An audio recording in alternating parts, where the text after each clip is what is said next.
अस्सलाम वालेकुम। साक्षी खबर में आपका इस्तकबाल है। आज 12 शवाल है। सुर्खियों से पहले सुनते हैं हदीस शरीफ। बिस्मिल्लाहिर्रहमानिर्रहीम।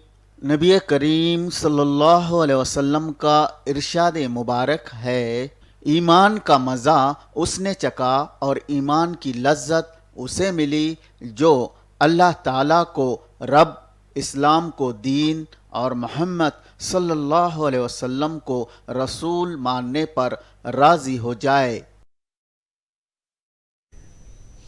और अब सुर्खियां। अमरावती स्कैम की तहकीकात SIT से होगी। हाईकोर्ट के स्टे को सुप्रीम कोर्ट ने किया बर्खास्त, हुकूमत ने किया खैर मकदम। एयरपोर्ट, IT पार्क समेत तरक्याती कामों का वजीर आला जगन ने रखा संगे बुनियाद। विजयनगरम और विशाखापट्टनम में हुए तरक्याती काम। GHMC कौंसिल इजलास के मौके पर बीजेपी कारकुनों का एहतजाज। पानी की अदम निकासी और बल्दी मिसाइल को किया उजागर। कर्नाटक में इंतखाबी मुहिम उरूज पर सियासी जमातों ने मुनाकिद किए रोड शोज और रैलियां।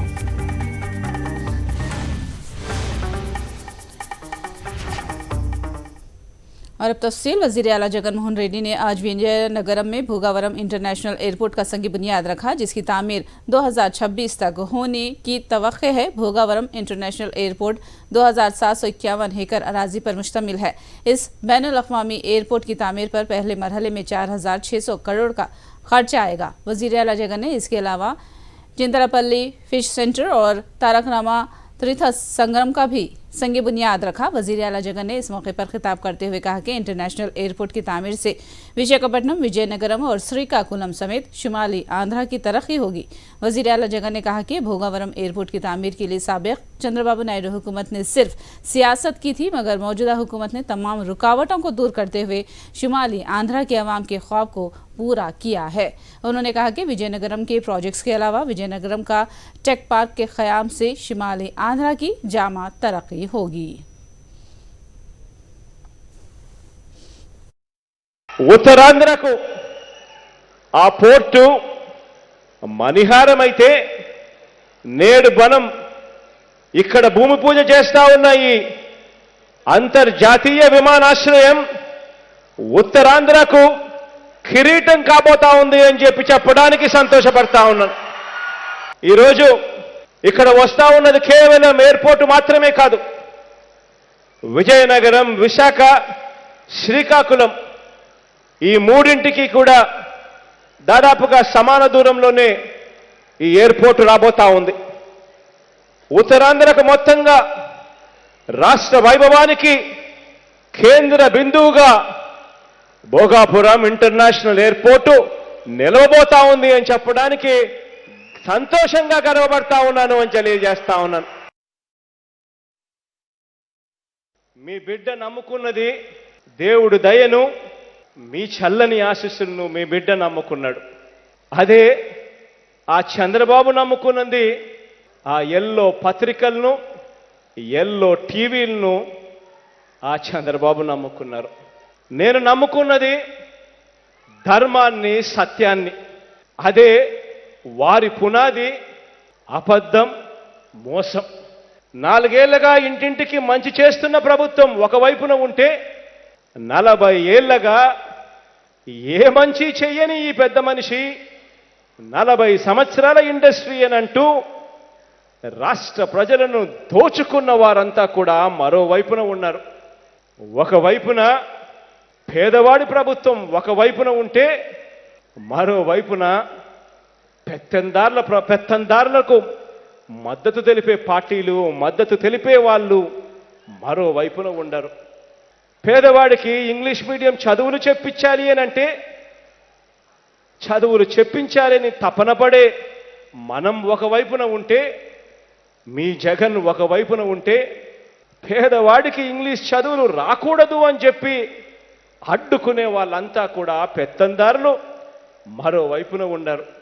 పేదవాళ్లకు మంచి జరగాలి, నా అక్క చెల్లెమ్మలకు మంచి జరగాలి అని ఎక్కడా లంచాలు లేకుండా, వివక్ష లేకుండా నేరుగా బటన్ నొక్కి నా అక్క చెల్లెమ్మలకు మంచి చెయ్యాలి అని తపన పడే మీ జగన్ ఒకవైపున ఉంటే, మరోవైపున ఆ అక్క చెల్లెమ్మలకు మంచి జరగకూడదు, ఆ అక్క చెల్లెమ్మలకు ఇళ్ళ పట్టాలు ఇవ్వకూడదు, ఆ అక్క చెల్లెమ్మలకు మంచి జరిగినా, ఆ అక్క చెల్లెమ్మలకు ఇళ్ళ పట్టాలు ఇచ్చినా ఏకంగా సామాజిక సమతుల్యం కూడా దెబ్బతింటుంది అని కోర్టుకు వెళ్ళి అడ్డుకోవాలని ప్రయత్నం చేస్తా ఉన్న వాళ్ళంతా కూడా మరోవైపు ఆలోచన చేయండి. वजीर आला जगन मोहन रेड्डी ने विशाखापट्टनम में आईटी पार्क का संग बुनियाद रखा। रोशिकोंडा में आईटी पार्क का संग बुनियाद रखा गया। 134 एकड़ पर यह आईटी पार्क मुश्तमिल होगा। वजीर आला जगन ने कहा कि विशाखापट्टनम में आईटी को फरोग देने के लिए अडानी ग्रुप ताउन कर रहा है। आईटी पार्क के अलावा data centre, skill development centre वगैरह कायम किए जाएंगे। इस आईटी पार्क से 40,000 से ज्यादा अफराद को रोजगार मिलेगा।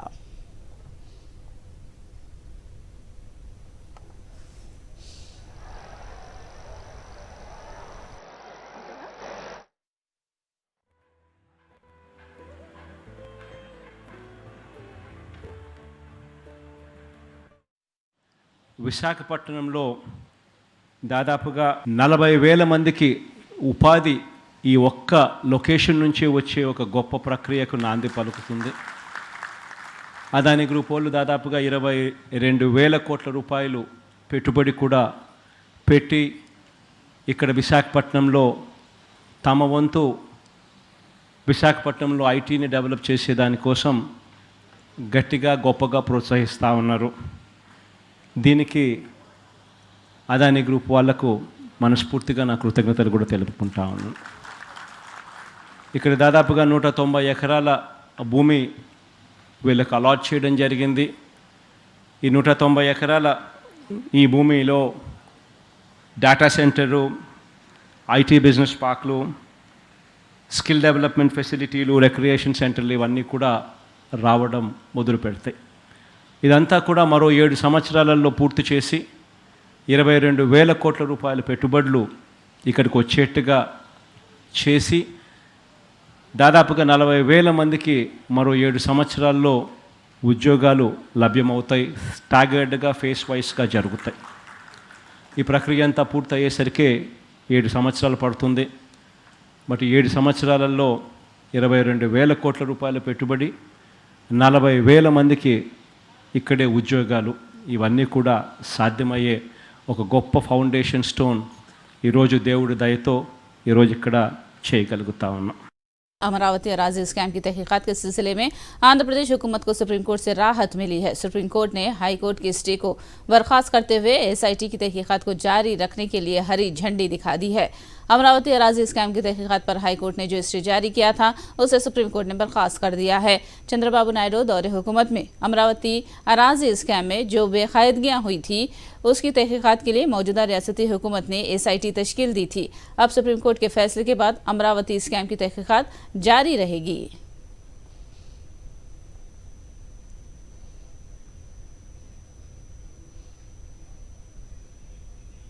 నాయుడు కానీ ఆయన ముఠా కానీ ఆ పార్టీ కానీ ఎందుకంత భయపడినారనేది రెండో క్వశ్చన్. అదో డిస్కషన్ పాయింట్ ఇప్పుడు కావాలి. మూడవది, దీని లోతులకు పోయి అసలు విషయాలు ఎలాగో రాక తప్పదు, బయటికే వస్తాయి. ఇప్పుడు ఇంకొంచెం ఫ్రీగా ఇన్వెస్టిగేషన్ జరిగే అవకాశం ఉంటుంది వాటికి సంబంధించి.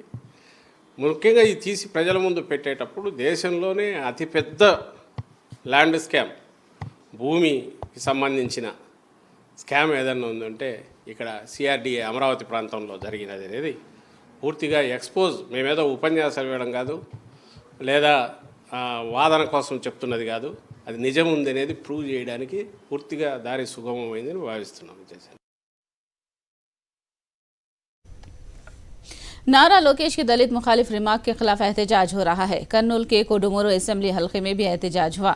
वासर कांग्रेस पार्टी के एमएलए डॉक्टर सुधाकर बाबू ने अम्बेडकर मुजस्सिमे के पास एहतजाज करते हुए नारा लोकेश से माफी मांगने का मुतालबा किया।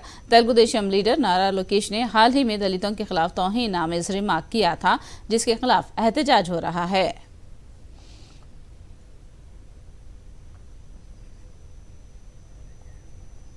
जीएचएमसी काउंसिल का इजलास आंजीहानी एमएलए सायन्ना और आंजीहानी कॉर्पोरेटर डी करुणाकर को ताज़ियत पेश करने के बाद खत्म कर दिया गया। इसी दौरान वाटर बोर्ड के ओहदेदारों ने जीएचएमसी इजलास का बॉयकॉट किया। बीजेपी के रवैये के खिलाफ वाटर वर्क्स के ओहदेदारों ने बॉयकॉट किया। जीएचएमसी ओहदेदारों ने मेट्रो वाटर वर्क्स के डायरेक्टर्स को तायद की।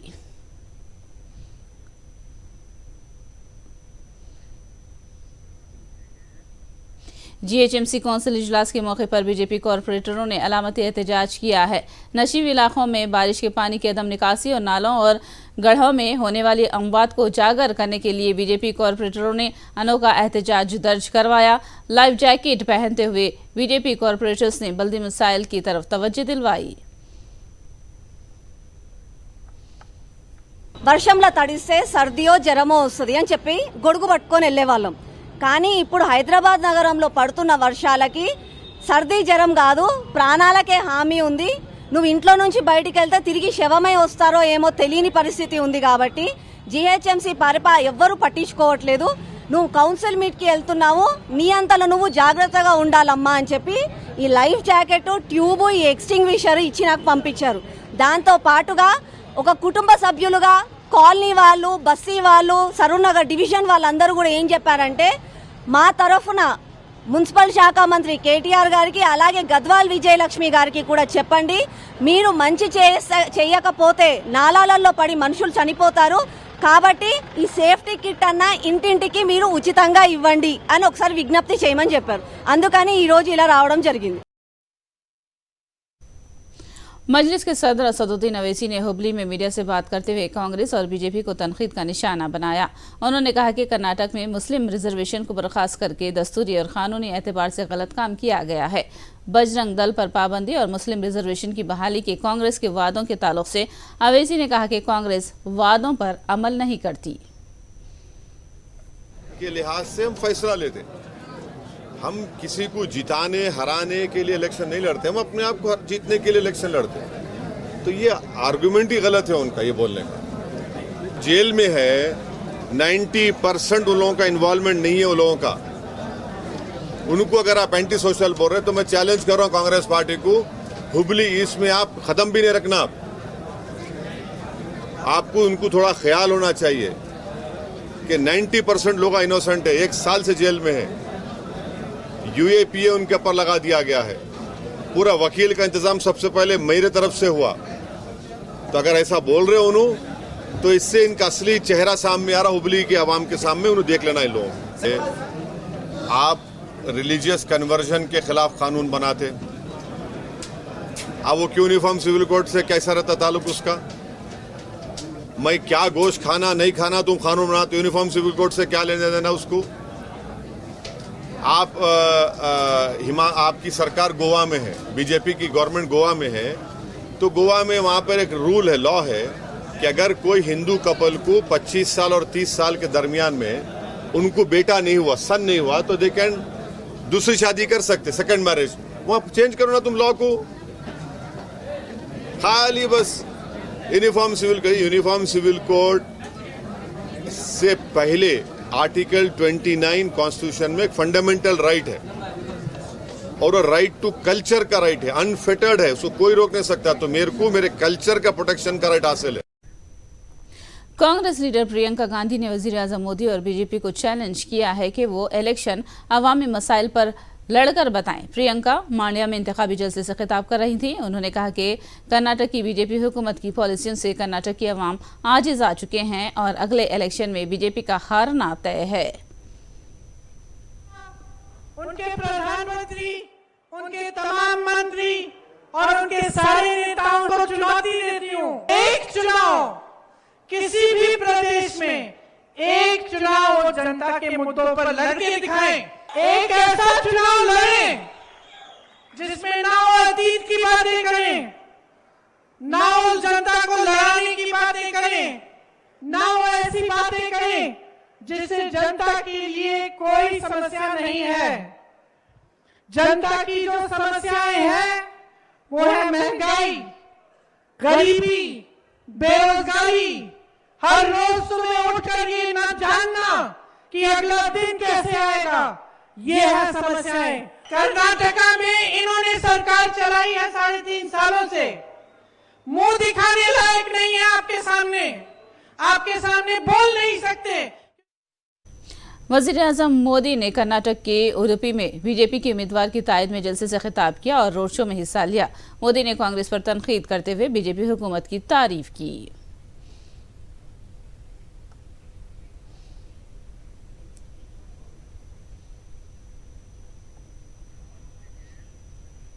कर्नाटक के यादगिरी हल्के से चिन्नारेड्डी कांग्रेस के उम्मीदवार ने अपनी कामयाबी का यकीन दिलाया है। उन्होंने कर्नाटक की बीजेपी हुकूमत को करप्ट हुकूमत करार देते हुए कहा कि बीजेपी हुकूमत अवामी मसाइल को हल करने में नाकाम हो गई है।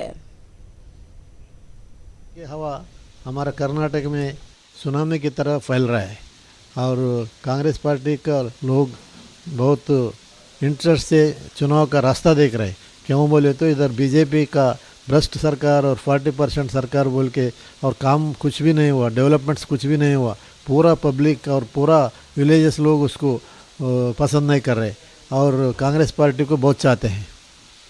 और डबल इंजन सरकार रहे तो डेवलपमेंट होता बल्कि बोल रहे बीजेपी वाला। अब कैसा ये बीजेपी वहाँ से यहाँ तक जब से मोदी सरकार आया है तब से झूठी झूठ बोल रहे। उसके पास सच के झूठ के सिवा कुछ भी नहीं है। मोदी सरकार बच्चों को और पढ़े एजुकेटेड लोगों को 2000 करोड़ उद्योग दिला तो बोल के आश्वासन दिए थे, मगर उद्योग नहीं दिलाए। इस वास्ते पूरा विद्यार्थी यंगस्टर्स लोग पूरा उसके खिलाफ हो गया और फर्स्ट टाइम उन जीत इलेक्शन में 15 लाख रुपए स्विस बैंक से लेकर आकर इधर सबको बैंक अकाउंट में दे तो 0 अकाउंट। दिल्ली में गोवा फर्स्ट एयरलाइंस का फ्लाइट मंसूख हो जाने से मुसाफिरीन को सख्त मुश्किलात का सामना करना पड़ा। कई मुसाफिरीन होटलों की टिकट बुक करवाकर तफरी के लिए जा रहे थे कि उन्हें फ्लाइट के मंसूख होने की इत्तला दी गई, जिस पर मुसाफिरीन ने बरहमी का इजहार किया।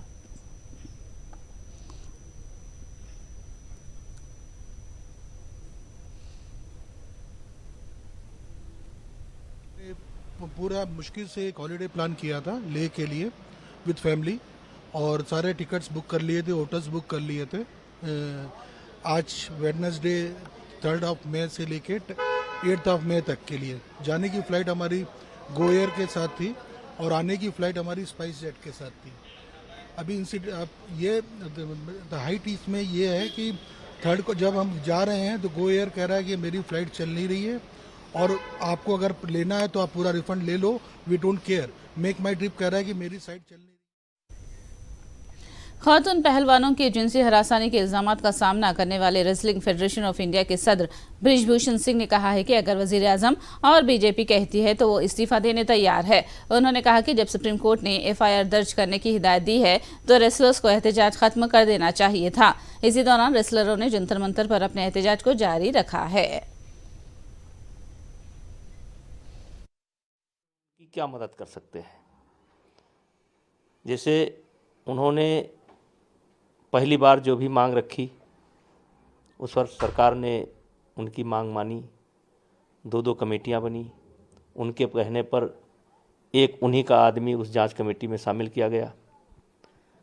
उस कमेटी के माध्यम से उनको प्रतिदिन के घटनाक्रम की सूचना चलती थी। उन्होंने इंतज़ार भी नहीं किया और दोबारा धरने पर आ गए। अब सुप्रीम कोर्ट गए। सुप्रीम कोर्ट ने कहा FIR दर्ज कर लिया जाए। FIR दर्ज हो गई।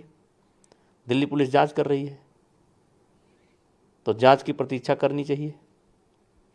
अब जब वो नहीं जांच की प्रतीक्षा कर रहे हैं तो उसमें हम उनकी IPL में कल हैदराबाद सनराइजर्स और कोलकाता नाइट राइडर्स के दरमियान मैच उपल के स्टेडियम में खेला जाएगा। दोनों टीमों ने मैच के लिए खूब प्रैक्टिस की। मैच का नज़ारा करने वाले शायकीन के लिए स्टेडियम में बेहतर सहूलतें मुहैया करने का इंतजामिया ने दावा किया है। मदाहों के लिए पीने का ठंडा पानी समेत तमाम सहूलतें मुहैया की गई हैं। Fan experience has improved over the last years, and the whatever experience was there in January is not to be felt now. Now the experience is much better. Whether it is providing of cold drinking water, cool drinking water for them, or the toilets, or the entry and exit, whatever has been, all the facilities have been provided comfortably for the fans that are coming here, whether it is in the general public sitting in the galleries or whether it is those who are watching it from the boxes. In addition to this, now we have made quite a few changes in the facilities in the stadium, but these will be upgraded in a very big way by the time we go for the World Cup, with the canopy being replaced, wherever it is torn, it is going to be again be placed there. And we are also trying to provide galleries on canopy on the east and west galleries, so that they will have much better facility here.